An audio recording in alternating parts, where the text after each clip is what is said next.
Een oorwoord van poep. Stront, skiet, kak, Kak. diarree, dong of zoiets. Dong. Jarre Jarre. en shit, Shit. mest, Mest. een keutel, Een keutel. Ja. Ja, het was een brune ridder. een brune ridder. Ja, heel goed. En wat is poephuis, wist je dat? Dat is eigenlijk een soort van, ja, hoe mag ik dat uitlezen? Resten van eten. Resten van eten. Brunig-achtig spul wat uit je lichaam komt. Oké. En hoe vaak poept ze op een dag? 2 keer? 3 keer. 2 keer? 1 keer, denk ik. 1 keer.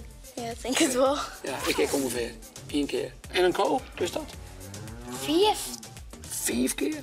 Ik was lezen dat het misschien wel 18 keer wijzen kan op een dag. En een luipaard, wat denk je? Hoe vaak die poept op een dag? Ik denk zo'n keer. 3 of zo? 3 keer?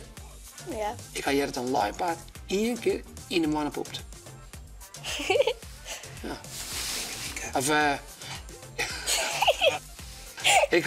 ik ga hier dat een luipaard 1 keer in de week poept. Oké. 1 keer in de week. Hoe brengt de boer die jaar op het land, wist je dat? Ja, dan mijn trekker en dan achter de trekker is een machine. En dan zit er zo'n hele lange beus. Nou, en uit die beus komt dan al je mest. Oké. Hey, en beeld je daar eens even in. Als je ontkeuring bent, door de land, en de boer die is ontjarring, en de roekst dat, wat gebeurt er dan met hij? Misselijk, denk ik. Ja. Ja. Is dat misselijk? Ja, meestal wel. Dan rook ik dat en dan vind ik gewoon vies. Ja. Dus dan een vinger op de neus? Dat net, alleen leg ik er dan gewoon verder, denk ik. Ja. Hey, en hast je nog een goed poepverhaal? Jawel. Vertel. We waren bezig op een boerderij. Ja. En het hier heel wat vol. Dus we gaan naar de mestbulten. Nou, en we dachten dat eerst wel sterk genoeg was. Dus we gingen erop en zakken het erin. Dus die geur die ziet wel 3 weken in deze kleding. Ja. Dus jouw zakken staat iets in de stront. Ja. Lekker man. Net zo toe, hè? Nee. Wist je wat voor best de grootste draal van de vrachtmarkt? Nee. Nee, wist je niet? Een ezel, denk ik.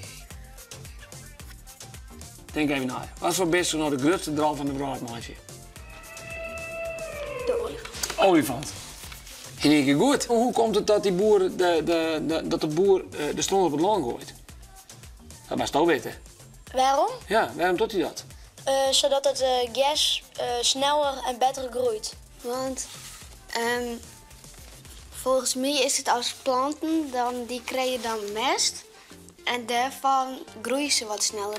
Dat is van hen steeds maar eten. Echt zo je? Ja, ik denk het wel. Dus de planten eten poep op. Ja. Best op het YouTube kanaal abonneren.